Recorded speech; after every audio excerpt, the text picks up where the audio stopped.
Oh mon Dieu! Ce fantôme apparaît et redonne la vue à cet aveugle qui était assis tranquillement. Vous serez terrifié par la raison. L'homme aveugle est choqué. Il constate qu'il peut maintenant voir. Il est surpris de découvrir un fantôme dans sa maison. Mais le fantôme lui interdit de parler. Le fantôme le touche et le fait disparaître, l'amenant ensuite dans la cuisine. À sa grande surprise, l'homme voit que sa femme est en train d'empoisonner son café avant de le lui apporter. Le fantôme lui explique la raison pour laquelle il lui a redonné la vue. Il le fait disparaître à nouveau, puis le ramène dans le salon. De retour au salon, le fantôme lui interdit de boire le café sous peine de perdre la vie et lui demande de s'asseoir comme si de rien n'était. L'homme obéit au fantôme et s'assoit calmement. La femme, ignorant la présence du fantôme, apporte le café empoisonné à son mari. Cependant, le mari refuse de boire et demande à sa femme de goûter. La femme refuse, mais l'homme insiste. Elle s'assure que son mari est toujours aveugle, puis prend le café et fait semblant de boire, pensant que l'homme ne voyait toujours pas, puis lui rend le verre en prétendant qu'elle a goûté. Abonnez-vous pour la partie 2! Après que le fantôme lui a redonné la vue, l'homme obéit aux règles du fantôme et s'assoit calmement comme si de rien n'était. Cependant, sa femme,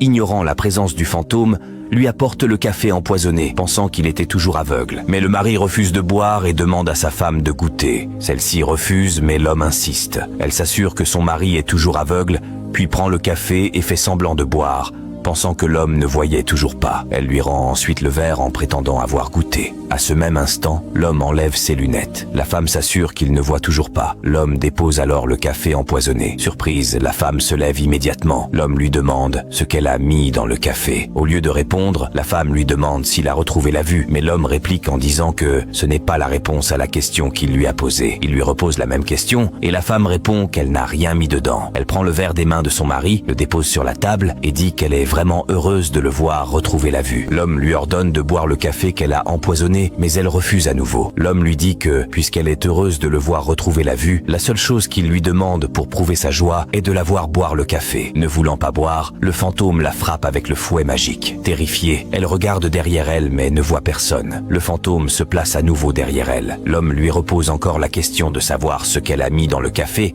mais elle refuse à nouveau. Elle reçoit alors un autre coup du fantôme. C'est ainsi qu'elle demande pardon à son mari, avouant qu'elle a empoisonné le café pour mettre fin à sa vie et prendre tous ses biens. À la place de son mari, qu'auriez-vous fait? Dites-le nous en commentaire.